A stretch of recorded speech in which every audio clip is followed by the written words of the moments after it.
സംസ്ഥാനത്ത് തെരുവ് നായകൾ മൂലമുണ്ടാകുന്ന പ്രശ്നങ്ങൾ പരിഹരിക്കുന്നതിന് എല്ലാ ബ്ലോക്കിലും ചുരുങ്ങിയത് ഒരു ABC കേന്ദ്രമെങ്കിലും സജ്ജീകരിക്കണമെന്ന് 2022 ഉത്തരവ് നടപ്പായിട്ടില്ല. ദിവസവും തെരുവ് നായ്ക്കളുടെ ആക്രമണം വർദ്ധിക്കുമ്പോഴും കാസർഗോഡ് ജില്ലയിൽ പേരിന് പോലും ഒരു ABC കേന്ദ്രം പ്രവർത്തിക്കുന്നില്ല.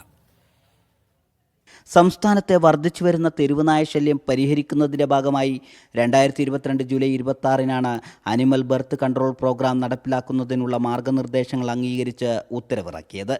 എല്ലാ ബ്ലോക്കിലും ചുരുങ്ങിയത് ഒരു ABC കേന്ദ്രമെങ്കിലും സജ്ജീകരിക്കുക എന്നതാണ് പ്രധാന നിർദ്ദേശം. തെരുവുനായ്ക്കളുടെ വംശവർധന തടയാൻ കാസർഗോഡ് ജില്ലയിൽ ABC കേന്ദ്രം ആരംഭിച്ചത് 2016-ലാണ്. കാസർഗോഡ് റെയിൽവേ സ്റ്റേഷന് സമീപത്തെ പഴയ മൃഗാശുപത്രിയിലാണ് ഇത് പ്രവർത്തിച്ചത്. അതിനുശേഷം തൃക്കരിപ്പൂരിൽ രണ്ടാമതൊരു കേന്ദ്രവും ആരംഭിച്ചു. 2023-ൽ ഇവയുടെ പ്രവർത്തനം നിലച്ചു. കേന്ദ്ര മൃഗക്ഷേമ ബോർഡിൻ്റെ മാനദണ്ഡങ്ങൾ പാലിക്കാൻ സാധിക്കാത്തതിനെ തുടർന്നാണ് 2 കേന്ദ്രങ്ങളുടെയും പ്രവർത്തനം അവസാനിപ്പിക്കേണ്ടി വന്നത്. ഇതിനുശേഷം മുളിയാറിൽ പുതുതായി ABC കേന്ദ്രം നിർമ്മിച്ചു, ഉദ്ഘാടനവും നടത്തി. പക്ഷേ ജനകീയ പ്രതിഷേധം കാരണം അതും തുറന്നു പ്രവർത്തിപ്പിക്കാനായില്ല.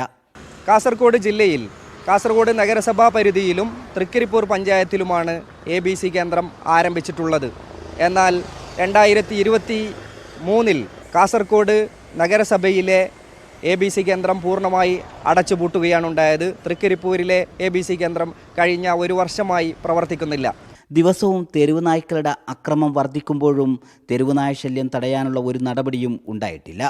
കഴിഞ്ഞ 5 വർഷത്തെ കണക്ക് എടുക്കുകയാണെങ്കിൽ തെരുവുനായ്ക്കളുടെ അക്രമം കാരണം മരണപ്പെട്ടിട്ടുള്ള ആളുകളുടെ എണ്ണം 102 എന്നുള്ളത് ഞെട്ടിപ്പിക്കുന്ന കാര്യമാണ്.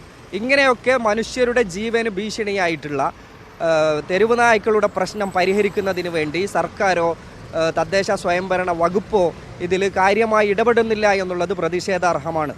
ABC കേന്ദ്രങ്ങൾ തുറന്നു പ്രവർത്തിപ്പിക്കാൻ ഒരു നടപടിയും ഉണ്ടാവാത്തത് ജില്ലാ പഞ്ചായത്തിൻ്റെ കടുത്ത അനാസ്ഥയാണെന്ന് പരാതി ഉയരുന്നുണ്ട്. ഷഫീഖ് നസ്രുള്ള, മീഡിയ 1, കാസർഗോഡ്.